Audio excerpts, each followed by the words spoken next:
What is going on, guys? It is the France, and we are back again for a Smackdown live review for March 27, 2018. We are less than 2 weeks away from WrestleMania, and the biggest news coming out of this past weekend was Shane McMahon has been sidelined with a case of diverticulitis, a hernia that they say he suffered from the attack a couple weeks ago, and his status for WrestleMania is up in the air, which Daniel Bryan did make the match, did challenge the Sami Zayn and Kevin Owens to a match at WrestleMania before him and Shane, implying that Shane is actually going to be making it to WrestleMania. That kind of contradicts what Dave Meltzer said, I believe, yesterday in Pro Wrestling Unlimited, is the only one I've seen to reported that Shane McMahon is going to miss WrestleMania. So no news has actually come out yet. They did speculate that they were going to change course tonight, and they did not. It still looks like it's going to be Shane and Daniel Bryan versus Sami Zayn and Kevin Owens. We will find out probably sometime during the weekend. If there is any news on this, I will have it on Unscripted this weekend, where we would talk about all of this and more. But that was the big news. And another sort of bombshell they almost dropped tonight was they did say Charlotte was injured and she was placed in the Mixed Match Challenge, but she wasn't. She's not actually injured. They could have worded this a little bit better. She's not injured in the sense of she can't wrestle, and like she couldn't wrestle tonight if they wanted her to. It's the fact that last week she had an infection in her mouth that needed mouth surgery. So she had the weekend off. They wanted to give her a little bit more time. So I even posted on Twitter as like, if she's actually like legitimately injured and she was going to miss WrestleMania, that would have made WrestleMania much worse. So instead of coming out and just saying she had mouth surgery over the weekend and she's going to be unable to compete tonight on Smackdown in the Mixed Match Challenge, Charlotte is going to be replaced by Lana, Becky Lynch, or Carmella, which I did not watch the Mixed Match Challenge. I don't watch the Mixed Match Challenge unless Asuka and Miz are losing the final match, which is going to be next week. I don't care. Honestly, if the Road Warriors, which were Charlotte and Bobby Roode in this match tonight, they would need to lose. But the simple fact is, you're not going to give Charlotte and Asuka away 6 days or 5 days from WrestleMania. It would make no sense to have the quote-unquote Road Warriors. They said temporarily, so apparently the match tonight, if Bobby Roode and his partner were to win tonight, then Charlotte would be in the match next week. I don't know exactly where that's going to go, and I honestly don't care. Tonight's show, we did have a little, I want to talk about the main event. I will play the clip when it gets on YouTube, but the main event saw Shinsuke Nakamura take on Shelton Benjamin in a pretty decent match, and apparently, I didn't know this until I actually looked it up, but these two have wrestled before in New Japan for the G1 Climax 5 years ago, which I did see the ending. They did have it on YouTube where Shinsuke Nakamura goes for the Kinshasa and Shelton Benjamin hit the pay dirt to get the victory over Shinsuke Nakamura. Then they made him wrestled a couple more times over the years before Nakamura came to WWE and NXT. So this was a first time ever in WWE. It was a pretty decent match. These two, I'm sure, if you had the WWE Championship on the line, with Nakamura being the champion, Shelton Benjamin should be considered a contender for him, because I think these two could tear the house down on a pay-per-view for sure. It was a good TV match. Gable did try and get involved towards the end of this match. AJ Styles, of course, early in the night, which I'll play that clip later too, was asked by Nakamura to be in his corner, and AJ Styles said he wanted this match to be this dream match to make it to WrestleMania, so he would be in his corner. Gable gets on the apron and gets pretty much pulled down his face first into the apron by AJ Styles, pretty much just knocking him out of the match. Now I figured, he's gonna get revenge on AJ, go over and attack him, but no, he did not. Which I was like, okay, they're gonna probably leave that till after the match, and I was right. Nakamura did try to go for a couple of triangle chokes, and Shelton Benjamin just showing that he's been in this game for a while, but he still has crazy strength. Even though I know Nakamura is not a big dude, but still being almost locked completely into the triangle choke and still being able to power out of it, it takes a feat of strength. match, of course, Shinsuke Nakamura was going to win this match, but after the match was the talking point for me because you had AJ Styles talk about how that this dream match is different to them, to the fans, than it is to AJ, because AJ said that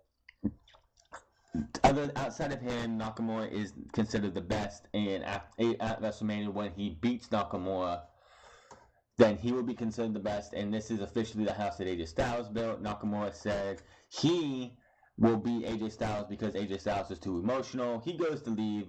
Chad Gable and Shelton Benjamin attack AJ. Nakamura comes in and fends them off.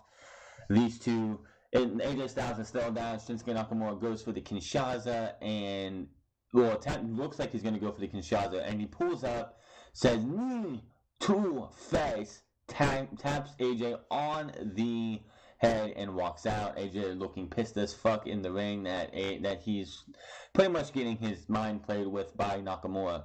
Now, I did see a couple people saying on Twitter that this build for this has been pathetic because these two deserve, and I've heard other people like JD from New York, and I believe Solomon wants to talk about how this build should be better than this. This is Vince McMahon's way of saying, I don't give a damn about this match. I don't care. This build does not mean a damn thing to me. I'm focused on Roman Reigns and Brock Lesnar. I want Brock Lesnar and Roman Reigns to be the marquee match at WrestleMania, and nobody's buying it. Vince McMahon is putting this out there and putting this title match on in spite of us. Not because we want it. He's putting it on in spite of what the fans want. The creative people backstage are doing absolutely nothing to build this match right. They should have, and I'm saying this, I said it on Twitter too, this match next week, they don't need to show up on Raw. You should have Corey Graves have a sit down with both of these guys, Nakamura and Styles, and they talk about why this is a big match and what this match means to these two, and go all the way back to the match at Wrestle Kingdom, what was it, 11, a couple years ago, and just talk and just have these two talk about all of it and just go up from when they came from and what's led up to this. You don't even have to have these guys in a match or anything next week, which with Gable and Benjamin attacking AJ and Shinsuke Nakamura, of course, fending them off, tells me that we're going to get a tag team match with AJ Styles and Shinsuke Nakamura versus Chad Gable and Shelton Benjamin next week. It hasn't been announced yet, but I guarantee you by the time Raw comes around next week, we will have that match announced. So, yeah. Yes, Vince McMahon is putting this match as it is. They're building it. Him and the creative team are building this so pathetically that they feel that if they build it as pathetically as they have, when we get to WrestleMania, the fans are going to shit all over this match because it has not gotten the TLC that Reigns and Brock Lesnar have. They have put all their eggs into the one basket on Raw and don't give a fuck about anything else that does not have a McMahon in it. If it's not Roman Reigns, if it doesn't have Shane or Stephanie in it, they don't care. We had the U.S. title match get an extra member tonight, by the way, as well as the tag team titles and the final titles to be added to the WrestleMania card. So all title matches have been set, and I honestly think for the first time, I don't think the Smackdown tag team titles were defended last year, were they? I don't think the Smackdown tag team titles were defended on WrestleMania last year. Let me look that up for a second. And it was a typical, I knew it was going to happen. With the Smackdown tag team titles, I knew it was going to become a fatal triple threat match. The fatal four-way becoming of the U.S. title, I did not see, but obviously they heard us all talk about the rinse and repeat of them going from triple threat on Raw to triple threat on SmackDown. So I kind of figured that's what they were going to do. Let's see here. No, the SmackDown tag team titles were not defended last year at WrestleMania. So that's since this brand split, of course, this will be the second WrestleMania under this new brand split. This will be the first WrestleMania to have every single title defended, either on the main card or the pre-show. And I'm hoping the Cruiserweight title actually opens the show. If not, somewhere down the middle. I still think the Cruiserweight title should open the show to give people that liveliness, which we will get to that next weekend for our preview and predictions, which this is a long time coming. But back to anything else. I saw the Fatal 4-Way coming. I did. Not the Fatal 4-Way. I saw the Triple Threat match for the Universal title coming. Not the Universal title, but for the SmackDown Tag Team titles, because they got to get the New Day, because everyone knows Vince McMahon is in love with having the New Day on everywhere. Now, the SmackDown Tag Team titles, I am telling you right now, either the Usos win the titles by pinning the New Day, or the Bludgeon Brothers leave WrestleMania as champions. If you don't have one of those results, you wasted my time. 95% goes to the Bludgeon Brothers, 5% to the Usos. I do not want to see the New Day coming out of WrestleMania the Tag Team Champions. Hell, they better be taking the fall. Plain and simple. Now, the show started off, they did talk about, the show started off with no promo, really. The first thing they did talk about they did show off, was they go over Bryan getting cleared last week again, and the beatdown in the show, and then we go into our first match, which was the match that was booked last week. Bobby Roode and Randy Orton versus Jinder Mahal and Rusev. It was supposed to be Jinder Mahal and Sunil Singh. Sunil Singh came out with a sling and a neck brace. They did say, Jinder Mahal was like, "Oh, the beatdown you gave to Sunil last week got him all messed up, and now he can't compete tonight," which, really, did we need to see Sunil Singh wrestle? No, which was fine. They did bring out and said, I traded something in for a lion, and out came Rusev. So, now that Daniel Bryan's back to wrestling, the second most over person on SmackDown, Rusev, and second most over person in the company that's not the WWE champion, is Rusev. You have Daniel Bryan, AJ Styles, Shinsuke Nakamura, but Shinsuke Nakamura and AJ Styles, whatever. But Rusev has been one of the most over guys, and they still want to portray him as a heel. So he's been dead, buried, and he ain't going nowhere. Now, this match, the biggest thing about this match was Roode and Orton tagging themselves in a few times, playing one-upmanship on themselves, trying, okay, you can do that, I can do this. That pretty much leads into the downfall of this match. Rusev does take the brunt of the heat for this match. Really didn't give a crap about this match because I should have saw this coming. If it would have been Sunil still in this match, I was like, okay, then I really don't care. But the fact that they added Rusev to this match, you kind of figured they were going to have him win this match. The match ends where Randy Orton's trying to go for an RKO. He's down on this little pose, his little get up pose, going for Rusev. Jinder comes in, but Bobby Roode intercepts. Bobby Roode pretty much he gets smacked, and he just lazily falls over and hits Randy Orton. Roode knocks Jinder Mahal out of the ring. Randy Orton gets pissed as fuck, wants to turn Roode around, who's not looking his way, to tell him, what the hell are you doing? I don't the match won. But before he can say anything, Bobby Roode shoves him, RKO by Randy Orton to Bobby Roode. Orton then gets hit with a Moshka kick, and for whatever reason, the same thing happened to me last night that happened the night that happened last night. For some reason, Roode spliced out, and I missed the... Rusev was going for the Moshka kick, and the next thing you know, I'm getting Rusev pins Randy Orton. I'm like, what the fuck just happened? Like, it just went from Moshka kick, he was going for the Moshka kick, to 1, 2, 3, and I'm like, what the hell just happened? So I missed another 30 or 35 seconds of the end of this match, but Rusev and Mahal win the match, the first match of the night. Then we had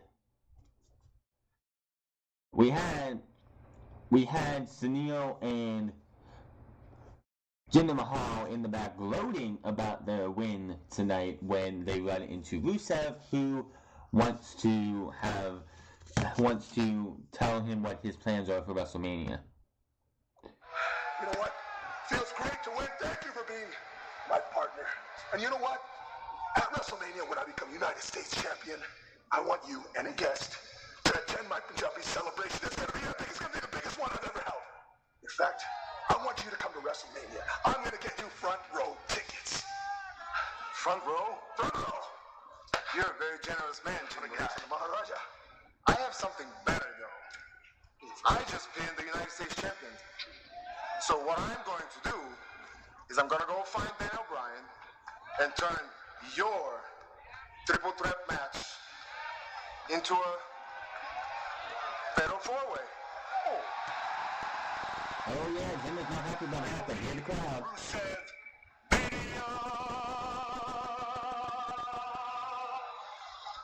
Jinder is not happy. This ridiculous neck race.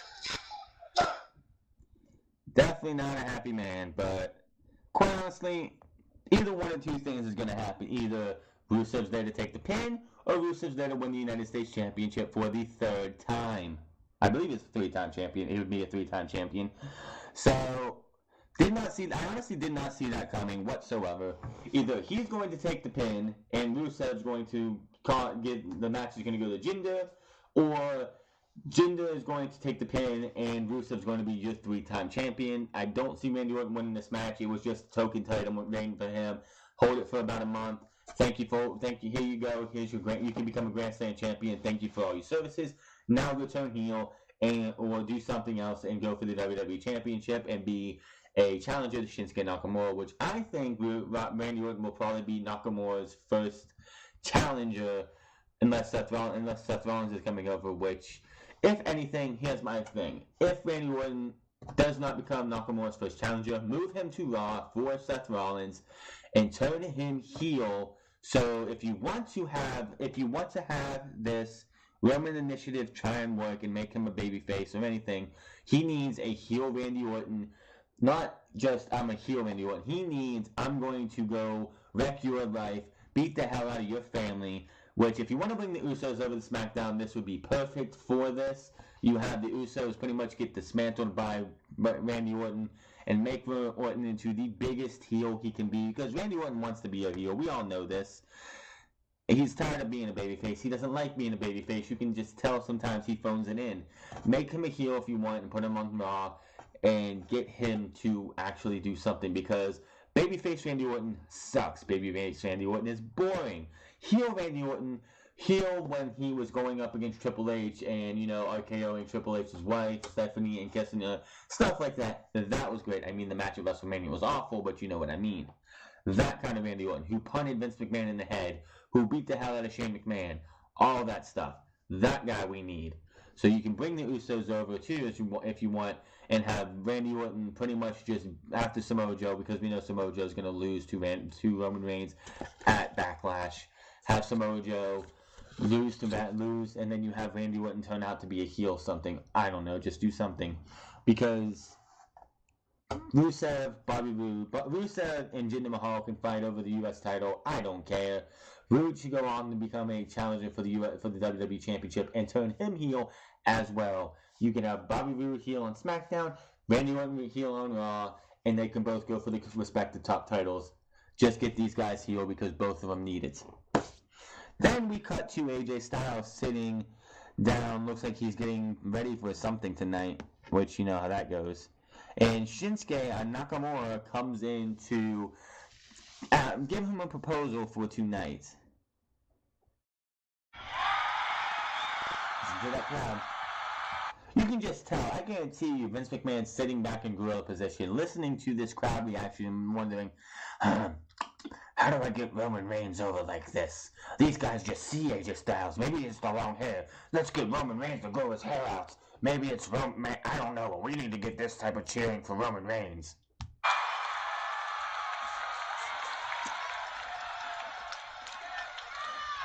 And he just stands up, and who else would it be? Nakamura. And Kevin Dunn's like, Nakamura?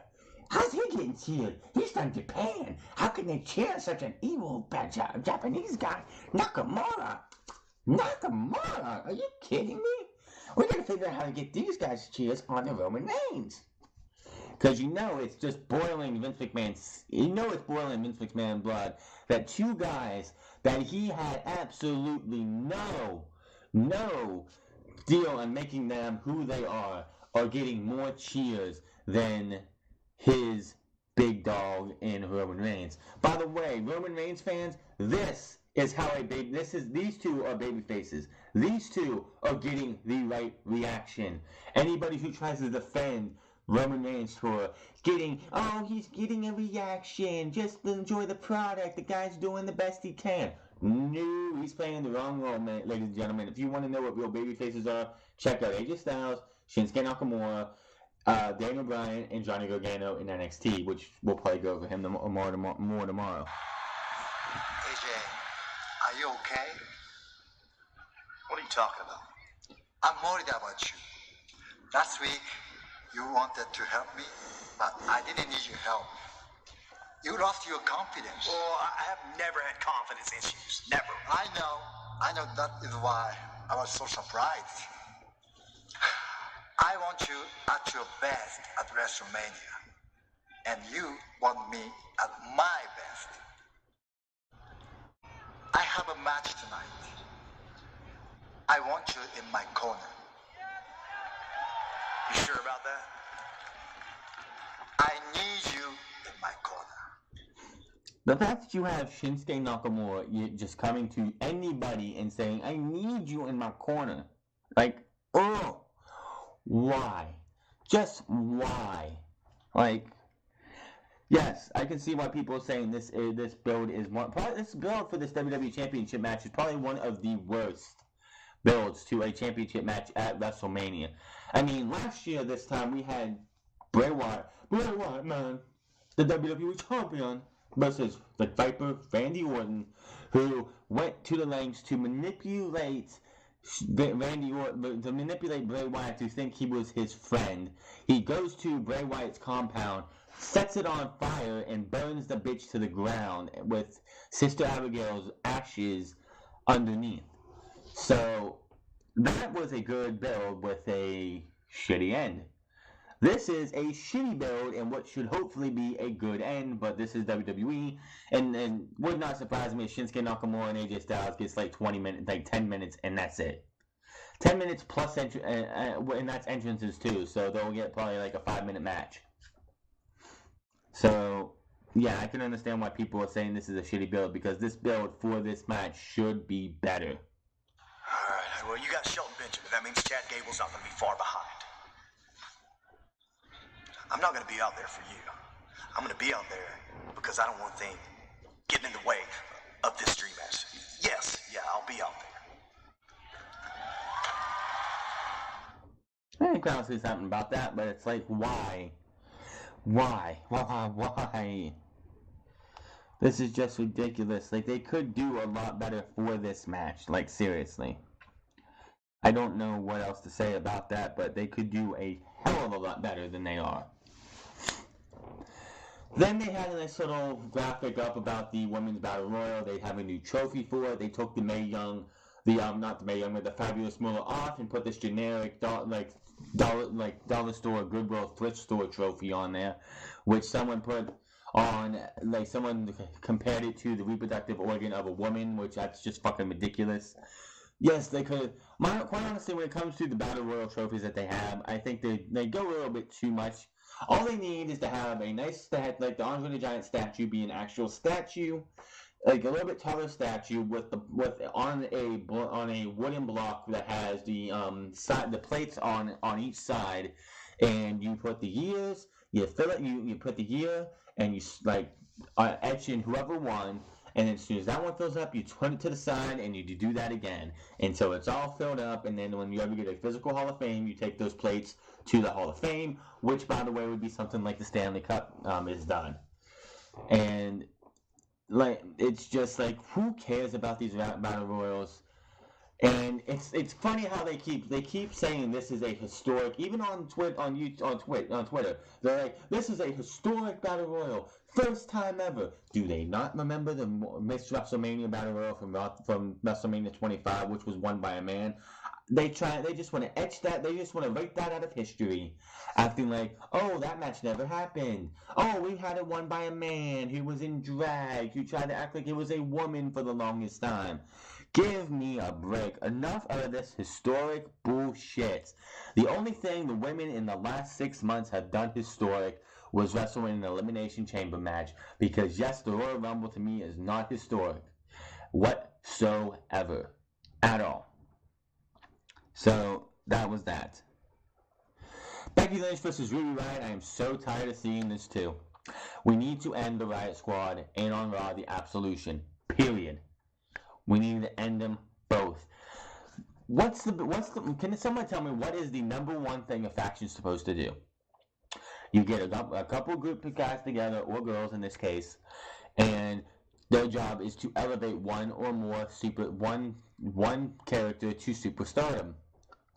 What has Absolution done? What has Ruby Riott Squad done? Nothing. They have done nothing. They mean nothing. These two factions are meaningless. I would love to see a Ruby Riott versus Sarah Logan match just for a breath of fresh air. I would love to see a Liv Morgan. I would like to see, not love. I would like to see a Liv Morgan versus Sarah Logan, or Liv Morgan versus Ruby Riott. Ruby Riott and versus. It's just like, it's so annoying to see Becky Lynch versus Ruby Riott, or Becky Lynch versus Sarah Logan, or Becky Lynch versus Liv Morgan, Naomi versus Liv Morgan, Naomi versus... It's the same 6 women in singles, tag team, or 6-woman tag matches, and it's in overkill. We brought these three women up, 5 women up overall, 2 on Raw, 3 on Smackdown, and within a week, you made them meaningless. None of them stand. The only one out of all 5 that stand out is Ruby Riott. It's time to end the fucking Riott Squad. It's time to end Absolution. It's been overdone. It's overkill. You have the same matches against the same 6 women, 5 women on Raw, but the same women on Raw and SmackDown every single week. Enough of it. Just move on. Enough. End the Absolution. You can have Mandy Rose versus Sonya Deville, which would be a snore fest anyway, but it's a match that can happen. So just end it. End it. This was just another one of those matches that I really didn't care about. Match ends when Riott goes for the Riott Kick. The Riott Kick gets turned into a disarmer attempt. Liv Morgan tries to distract, but Lynch stops that. Becky Lynch disarmer gets turned into a roll-up by Riott, who gets rolled up herself by Lynch for the 1-2-3. That was that. Then another reason I don't like these fucking factions. You had Becky Lynch get attacked by Liv Morgan and Sarah Logan. They're both in the ring. Ruby Riott just exits the ring. Just exits the ring. Doesn't even get in part of this 2-on-1 beatdown. Then Becky Lynch, instead of getting beat down, just overpowers these 2 women and just sends them out of the way. All 3 of the Riott Squad are not injured. Don't get back in the ring and beat her down. They just leave. So what is so threatening about this Riott Squad? They just got beat by 1 woman. No disrespect to Becky Lynch. But you have 3 able-bodied women who did not have any limbs destroyed, limbs broken, limbs disarmed, or anything. Why didn't they regroup outside and then come in and beat down Becky Lynch? So why are these 3 in a faction still? This would be like if you had like the 4 horsemen come in and they get dispatched by 1 person and then just like, oh, you're a badass, and no weapons, no chairs, no nothing. Oh, you're a badass, we can't handle you. No, they'd go in, they'd regroup, and they'd beat the hell out of whoever it was. I know it was probably a bad analogy, but still, what the hell? Why would you even care? Why would you even bring why would you even have this group of women still be there if you're not going to do anything with them right? It's just annoying, and it needs to end. The whole faction thing. We had this, remember, when they did the Divas Revolution, before it became the Women's Evolution, we had Team Bad, which was Naomi, and Sasha Banks, and Tamina Snuka, which... You had Team Bella, which was the Bella Twins and Alicia Fox. You had Team PCB, which was Paige, Becky Lynch, and Charlotte. How did that go? Not a single person was elevated, even though they tried their hardest. It didn't work then. It sure as hell isn't working now. I swear we're going to start hearing the word diva again within the next 6 months. Especially with the way the Raw Women's Championship match for WrestleMania is going. The way they're treating all these women, it's like we're devolving. They're not evolving, they're devolving. It doesn't matter how many first-time matches you do. The piss-poor booking is getting as bad as it was back when there was the Divas division. So all this hard work that Triple H does down in NXT for these women means absolutely fucking nothing when you bring them up and make them just like everybody else. So I don't find, like, Ronda Rousey, who's on Raw, I don't see anything for her, because as soon as WrestleMania is over, she is going to be just like everybody else. Asuka, good mic work. I listen to the guy every once in a while. It's suggesting that Asuka should lose to Charlotte at WrestleMania. So what? We should have Asuka, who goes from being the undefeated Empress of Tomorrow to the Empress of just like everybody else. If WWE would have Asuka lose, and first and foremost, to anybody who is still wondering, if Asuka has to win at WrestleMania. You cannot do a cash-in with Carmella. You cannot have Charlotte win in any way, shape, or form. Asuka has to win the championship, or she's just back on Raw, and she's just like everybody else. And it's going to be the same matches over and over and over again. Asuka's already beat everybody on Raw. And I don't know why they did it this way, but they pretty much made it so Asuka has to win, or she's just going to be on Raw, and she'll be just like everybody else, like they always do with everybody. So if Asuka was to not walk out at WrestleMania as the WWE SmackDown Women's Champion, then she's just back on Raw, facing Bayley, Sasha Banks, and all these other women again and again and again, and it will just be boring, and there will be nothing left.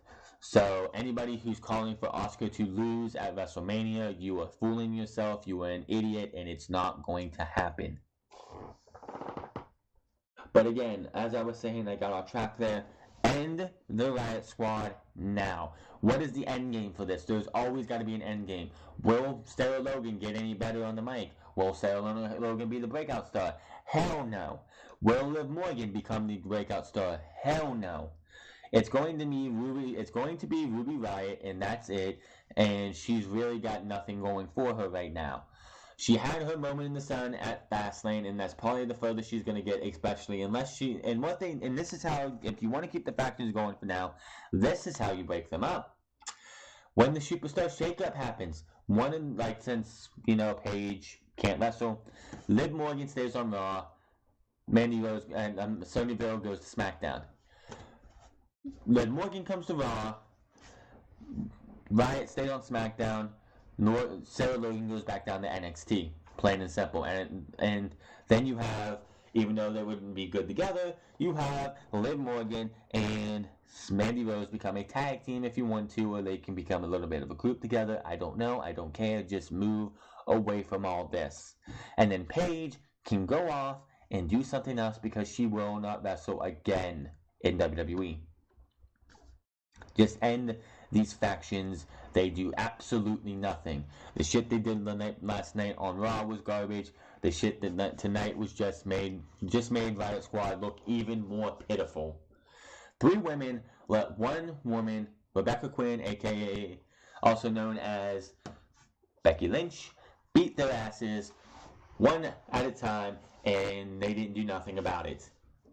So you've got to end this whole Riot Squad, because it's doing nothing, and it's bringing Ruby Riott, who could be a hell of a breakout star and probably a future women's champion, down. End the Riot Squad and save Ruby Riott while you can. The other 2 are not going to do nothing. Okay, moving on here. We're going to move on, and Daniel Bryan was out next to address the beatdown he received last week and what he is going to be doing at WrestleMania and the match that he laid down. We have said this 1,000 times. Smackdown Live is the land of opportunities. Okay, so if it's a land of opportunity, what's Todd Dillinger done for the last year? What has Baron Corbin done for the majority of his career after he fucked up his title match? Rusev. Why is Rusev not the most over babyface in the world on WWE outside of yourself, Daniel Bryan and AJ Styles and Shinsuke Nakamura? What has Shawn Benjamin and Chad Gable done? Almost nothing. What has Breezango done? What about the Ascension? Land of Opportunity, own my ass. Therefore, I propose to give Sami Zayn and Kevin Owens one more opportunity.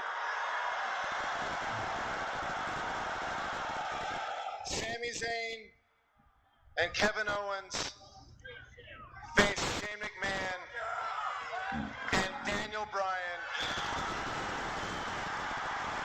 Crowd was like Shane McMahon, and they're like, Daniel Bryan. Oh yeah! So, yeah.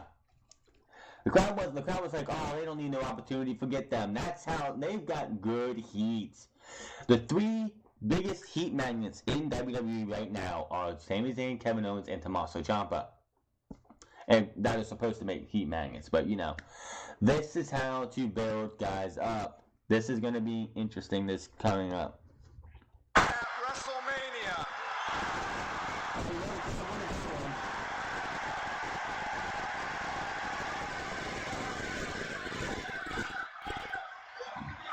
If Shane and I win, Sami Zayn and Kevin Owens remain fired. I don't know. If Shane and I lose, and Sami Zayn and Kevin Owens win, they will be reinstated to Smackdown Live. You fired them. Doesn't that mean, like, doesn't reinstated usually mean, like, if you suspended somebody? You actually, in storyline, fired them. Doesn't that mean they should be rehired to SmackDown Live? I have a problem with this match, this stipulation. I'll get to that in a second. And I've had a lot of people ask me, why have you given Sami Zayn and Kevin Owens so many opportunities? Because that is my job as general manager, to give our amazing talent opportunities.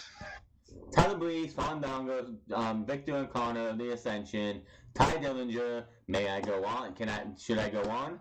Because those five guys I just listed there really haven't had many opportunities. Most of them have been in catering or on stupid skits that are on WWE.com now. They were so cheesy that they had to put them on WWE.com or YouTube, whichever. So that's five guys right there. What about Carmella? Why is she not cashing Money in the Bank yet? Why has it been like she's like half the time you don't even remember that she is Money in the Bank? She hasn't been seen half the time. Why do they still have the Riot Squad still together? Why aren't these three women getting single opportunities? You have these three women trying to be a fearsome faction who just got their asses whipped tonight by one woman, instead of, having Charlotte, who can't be there tonight because of her mouth surgery and stuff, and Naomi playing backup. Why the hell do you want to say land of opportunity? Unless you are Sami Zayn, Kevin Owens, who it took Sami Zayn getting with Kevin Owens for him to get an opportunity. Don't give me this land of opportunity bullshit. You still have Rusev, one of the most over guys in the company, being a heel, even though people chant Rusev Day. And it took till now to get him into the the triple threat match and making a fatal four-way. So, land of opportunity, you have a funny way of showing it half the time, Daniel. But I have a lot of jobs as general manager, a lot of things I'm supposed to do. I'm supposed to sit in board meetings. No, you're not. As a general manager, I'm supposed to fill out paperwork. Bullshit. As a general manager, I'm supposed to wear blazers or cardigans or whatever this is that I'm wearing. I have no idea. I think it might be a blazer. By the way, Daniel Bryan has a new white shirt with him on it, and it says yes, and it's in blue. So anybody who's a Daniel Bryan fan, go get that shirt while it's on WWE Shop, which I'm sure it's on WWE Shop now. If it's not, it's going to be soon. But do you know what? I'm sick of meetings. And I am sick of paperwork. And I sure as hell am sick of wearing these blazers. Or whatever the hell that thing is. That's the Daniel Bryan we want. Because I fought for 3 years for my dream to go back in there and compete, to go back in there and wrestle. And Sami Zayn and Kevin Owens tried to take that away from me. Well, I don't care how many times you kick me in the face. I don't care how many times you powerbomb me on the apron. Daniel Bryan is back, and Daniel Bryan will fight at WrestleMania. Good. That's There's awesome. a lot of things that I've tried to avoid saying. As an underdog, I really felt like I shouldn't say them. As kids watching in the crowd, being a role model, I feel like I shouldn't say them. As a general manager representing the Smackdown Live brand, it's things that I feel like I shouldn't say. Why not? I mean, come on. But this is not Daniel Bryan, the underdog, and this is not Daniel Bryan, the general manager. This is the Daniel Bryan who fights for his dreams, and this is the Daniel Bryan who will not accept no for an answer, and this is the Daniel Bryan who will knock down any wall put in front of him, and this is the Daniel Bryan that's not just going to WrestleMania. This is the Daniel Bryan who's going to kick Sami Zayn and Kevin Owens at WrestleMania. I'm going to kick their Come on. Yeah, he says he's gonna kick their ass, and just because it's WWE and it's YouTube, they had to cut that out. Which, come the fuck on, just let him say ass and move on. Quite honestly, I don't even think ass is in the curse word book anymore. You hear that more times than anything on TV and stuff anymore. So that's really not a bad word as much as you want to think it is anymore. So, well, yeah, before this segment went on, and I'll get to the match in a minute, they had an advertisement for Monday Night Raw. They called it the Epic Can't Miss Raw before WrestleMania. Give me a fucking break. The Raw that is can't miss and epic is always the night after WrestleMania. I mean, 3 years ago, which was the last time Brock Lesnar and Roman Reigns wrestled at WrestleMania, the go-home show ended in a tug-of-war for the WWE Championship. I hope the fuck we don't get that this year, where we have Brock Lesnar hold the title up, Roman Reigns grabs the other side, and they just there and tug at it. That was so bad. But anyway, back to Daniel Bryan, Shane McMahon versus Kevin Owens and Sami Zayn. Now, Pro Wrestling Unlimited, as I mentioned before, mentioned that Dave Meltzer said that he is out, that Shane McMahon is going to be out of WrestleMania due to diverticulitis and a hernia surgery, which if it is a hernia and has surgery, there is absolutely no way he's making it to WrestleMania. Diverticulitis, of course, is something that Brock Lesnar should know anything about, so I'm pretty sure that Shane McMahon called up Brock Lesnar or Brock Lesnar's representatives or anybody in Brock Lesnar's camp and wanted to talk to Brock about what he should do about diverticulitis, because Brock Lesnar has dealt with it twice in his UFC and with his return to WWE, so he knows more about diverticulitis than anybody in WWE. So we do not know if Shane McMahon is going to make it to WrestleMania. They did say, Tom Phillips did relay that he was discharged from the hospital earlier today, so we do not know if Shane McMahon is going to make it to WrestleMania or not. I hope so, because it would be devastating for this storyline to end this way, with it being Daniel Bryan and somebody else, which quite honestly, I'm thinking the only person I can think of, if they do not want to have The Undertaker at WrestleMania, which quite honestly I don't want to see, John Cena is a perfect replacement. Why not have John Cena, who's had history with Kevin Owens, who is the brother-in-law of, well, going to be brother-in-law of Daniel Bryan. He is family with Daniel Bryan, with Nikki Bella and Brie Bella, all that good stuff. So if Shane McMahon isn't able to go, you don't need The Undertaker at WrestleMania. That's just a match we don't need to see. And we can have Daniel Bryan and John Cena versus Kevin Owens and Sami Zayn at WrestleMania. So another thing about this match I do not like. You're going to have Daniel Bryan's first match be that if he loses, there should be no if about this match. Daniel Bryan and Shane McMahon, or whoever he's going to have at his opponent at WrestleMania, should win the match. Quite simple. You cannot have this match go into WrestleMania and just be like, boom, we're gonna go. We're just gonna go and have Daniel Bryan lose his opening match. That is just stupid as can be. Okay, so I'm just going to go back to one more thing. We do not need John Cena versus The Undertaker at WrestleMania. For the simple fact is there are 13 matches at WrestleMania right now. We do not need. If they say, well, The Undertaker, okay, Mark, you don't have to come to WrestleMania. We don't need you if you don't want to. If Mark Calloway is just like, you know what, Vince, I can't do it. We'll just do something else with John Cena. You could have John Cena come to SmackDown the next night, and they can announce if Shane's not able to go. If Shane's not able to go, you could have John Cena come to SmackDown unannounced, and just have Daniel Bryan come to the ring and talk to John and have John Cena is like, John, I know you have no way to WrestleMania. The Undertaker didn't get a hold of you, so Shane McMahon's not going to be available. I have a road to WrestleMania if you want it. Will you be my partner at WrestleMania to take on Zayn and Kevin Owens? And of course, Kevin Owens and Sami Zayn will probably lose this match and then be going to Raw. So I don't like this match for the simple fact is you have Daniel Bryan in his first match back.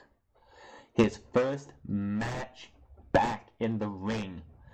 And you're going to have this guy lose his opening match for the simple fact is just to give... I don't know why they're doing it. I don't get why you want to have this match come down to this. If you're going to do this match, you don't need to have this. Like, how, like, I don't understand why you want to go with Daniel Bryan, put this stipulation out that if we lose the match, you guys are reinstated, but and the fact that he worded it this way, that if they lose, if they win, they're reinstated on SmackDown. Not rehired to, like, he didn't fire them from the company. He fired them they're free agents, pretty much. They're free agents. So basically, Shane McMahon, if Shane McMahon is not able to go, I say John Cena is a good replacement if they don't want to do the whole Undertaker thing. And his road to WrestleMania is he has to, or if you want to make it like this, if you really want that desperation thing for John Cena, say Shane McMahon can't wrestle, say Shane McMahon has to be out because of hernia surgery, which if he does have a hernia, which they did say, that is something that he's not going to be able to wrestle with, plain and simple. He is not built to wrestle with it, and there is absolutely no reason for him to wrestle with a hernia. Now, John Cena comes around next week, no answer from The Undertaker. He's like, fine, I have an idea, and I'm going to see you guys tomorrow. Or, like, he'll just be like, okay, and then he'll like, I'm going as a fan. Then, Tuesday, Daniel Bryan comes out, and just says, Shane McMahon, unfortunately, is not going to be able to make WrestleMania. However, I will have a partner by the end of the night. And before he can even finish what he says, Cena's music hits. Cena comes out to the ring, and he asks Daniel Bryan, I hear you need a partner. And I need a road to WrestleMania. And then you have John Cena and Daniel Bryan versus Shane and Sami Zayn and Kevin Owens as your tag team match. It would lead into the fact that Kevin Owens and John Cena have history. Daniel Bryan and John Cena have history themselves too, as Daniel Bryan won his first WWE Championship by beating John Cena, and the fact that they are family now because John Cena is engaged to Nikki Bella. When that marriage is going to happen, I do not know. I don't know if it is going to actually happen, but it is what it is. So they have a lot they can do for this match, but they have to do it right. I don't think Daniel Bryan is going... I don't know what they're going to do after this match. Like, seriously, I don't know. Like, that's another big thing about this is I don't know how they're going to have Daniel Bryan be. Will he stay as SmackDown Live general manager, or will they move somebody else on? I saw a video headline that shows that, hey, you're talking to Hulk Hogan, so Hulk Hogan's going to come back to WWE, and he's going to be the SmackDown general manager because Daniel Bryan can wrestle again. Yeah, I don't think so. That would be stupid. So there's a lot to digest with Daniel Bryan coming back for this match, and it's not on Daniel Bryan's end. It's the fact that, is Shane going to be ready, and what are they going to do if he cannot go, which most likely he cannot. I don't see him getting. I don't care if he's been discharged or what. If he has to have hernia surgery, he's going to have hernia surgery, and he's not going to be able to wrestle. Even if he doesn't want to have surgery right now, there is absolutely no way he can wrestle at WrestleMania with a hernia. Basically, what it would be is him sitting sitting on the apron for majority of the match, if not the entire match, while Daniel Bryan faces Zayn and Owens in a handicap match, and I don't want to see that either, so we will have to wait and see what happens. Moving on here, they did announce Rusev, of course, was added to the U.S. title match, making it a fatal 4-way. Can we please make this a ladder match? Oh, no, we're probably not going to do that because at the Greatest Royal Rumble, we have a ladder match, which I will get into on Saturday on Unscripted. Make sure to check that out. Episode 12 is on the channel. Episode 13 will be this weekend, where we will go over some matches announced for the Greatest Royal Rumble. And while everyone needs to cool their jets on the Raw Tag Team title match they announced, but we will get that out on Saturday. The New Day versus the Bludgeon Brothers, which we will talk about here in a second, but we do have the New Day with the description of what they call the Bludgeon Brothers, and I'm like, give me a break. A few weeks ago, your boys were sitting pretty on the road to WrestleMania. But after casting up the RV, we found that the road to WrestleMania... Don't point to the sign, enough of the sign pointing. ...was littered with trash. Right. One might even say that the road to WrestleMania was bludgeoned with trash. Oh my gosh.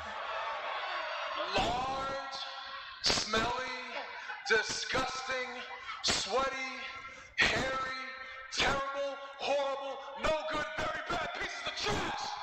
Kofi just called Luke Harper and Eric Rowan trash.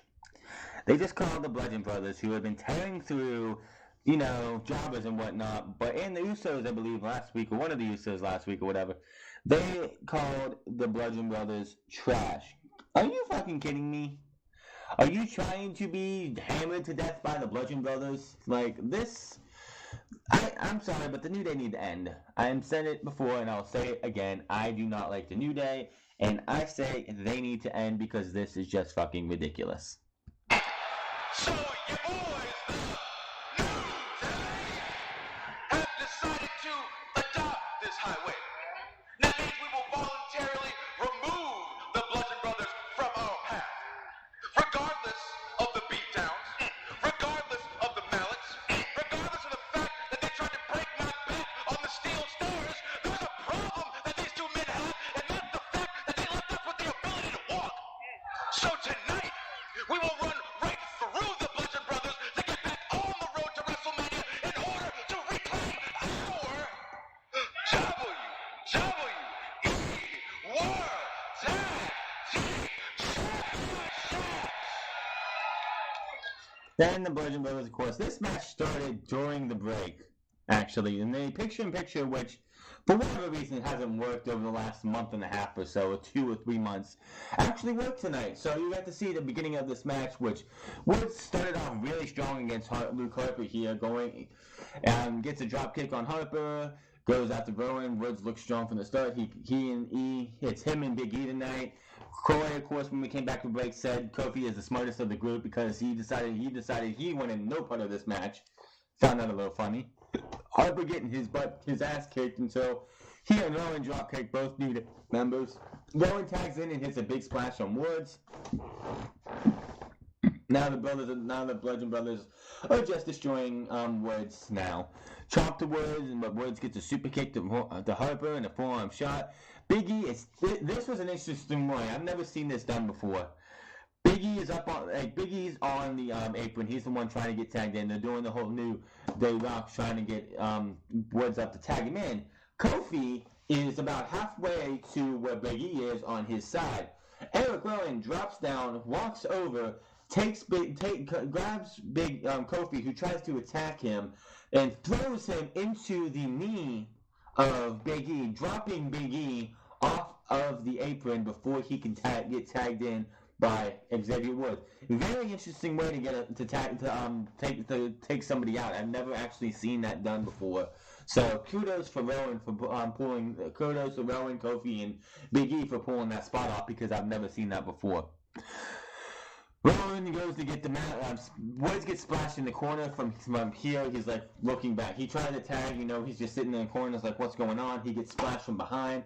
Rowan goes to get the mallets, and the Usos come out and they take out Rowan for a second. Then the New Day remove Harper from the ring.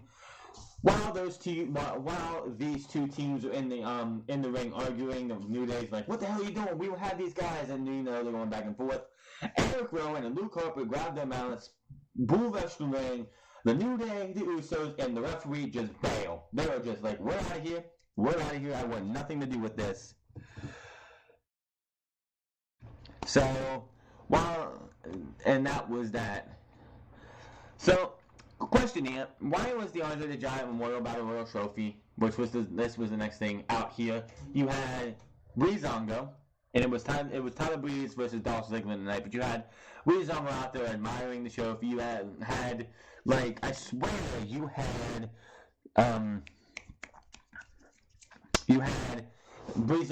Fandango just sitting there like grinding up near the trophy. I guess all three of these guys are going to be in the Battle Royal. Who cares?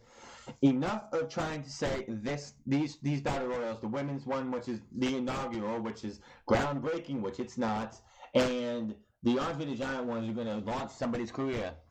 Ask Cesaro, ask Baron Corbin, ask Mojo Rawley. What did it do for their careers? Absolutely nothing. Who won the second Andre the Giant Memorial Battle Royal? He should have probably won the first one because they were doing the whole. He wore the whole one shoulders singlet to pay homage to Andre. But who won the second one? The Big Show, who's been in the WWE since 1999. So yeah, I really think he needed his career jump started in the WWE. Yeah, no.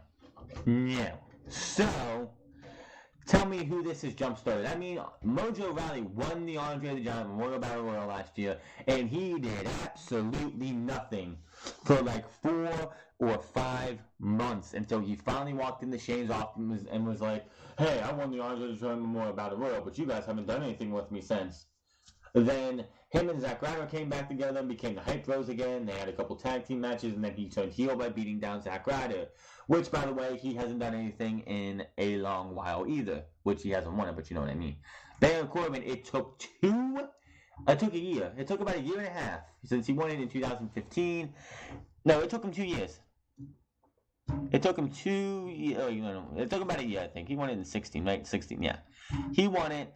And then it took him till 2017 to win the Money in the Bank.